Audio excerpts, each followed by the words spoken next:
Good morning, guys. Today we're going to take a look at page 14 of the Unit 3 Classwork packet, okay? Now, the goal for today is not really to do too much that's new.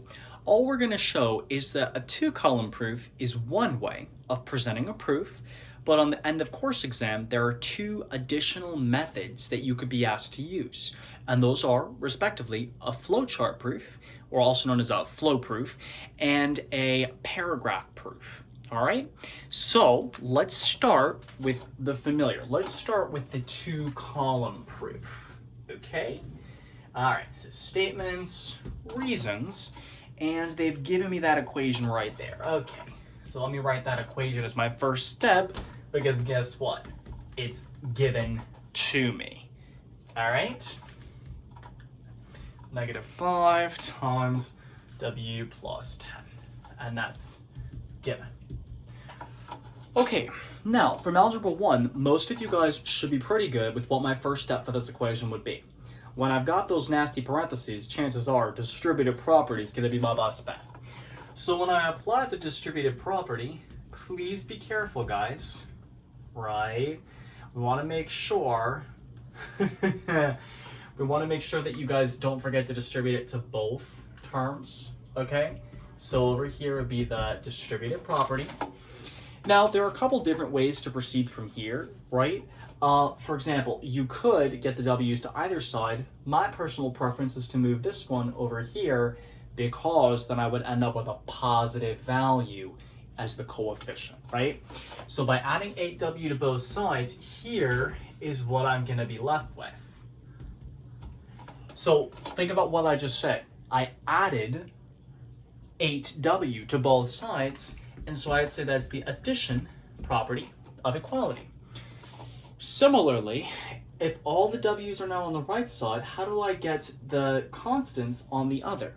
Well, what I would have to do is I would have to add the 50. So by doing that, I would get 42 equals 3W. Remember, that's the addition property of equality. And last but not least, how do I get rid of a multiplied 3 to isolate W? Well, I would do the division property, okay? And if we want it to be like super extra, I know there's not an actual line there for this. If you want it to be super extra, you could, I suppose, use the symmetric property of equality to say that W equals 14. But I'm not feeling particularly extra today, so I'm not gonna be mean about that, okay?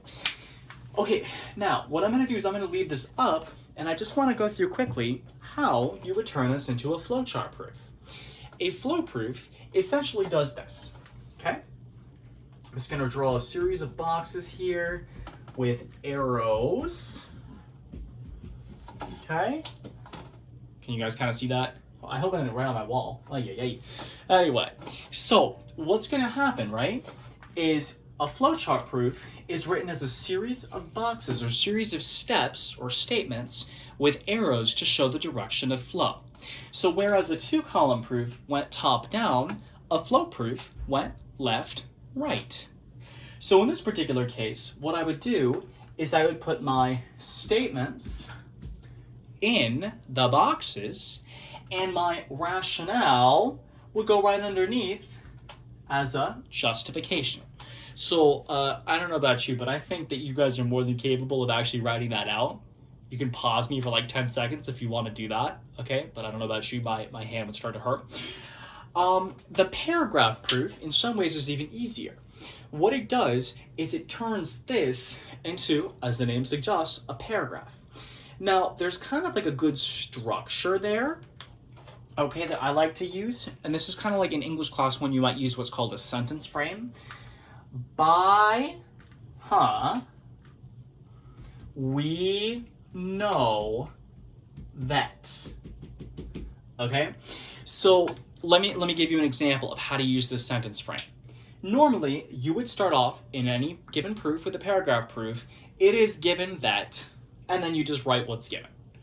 Then you would say, by the distributive property, we know that, and then you would write your statement. By the addition property of equality, we know that, and you would write this. By the addition property of equality, we know that Thus, by the division property, we know that. So it's essentially this sentence frame right here, okay? If you simply know that sentence frame and you're able to fill in the missing pieces, you'll be able to see the correlation between a two-column proof and the paragraph proof. Now here's what we know, okay? On the EOC, you may see proofs of all three types. You will be required to know two-column proofs, flow proofs, and paragraph proofs. That being said, the most likely candidate to show up is probably the two-column. That's because that's the one that we're all most familiar with. That's the one that the people who wrote the exam grew up with, right? So chances are that's going to be the most common one that you see.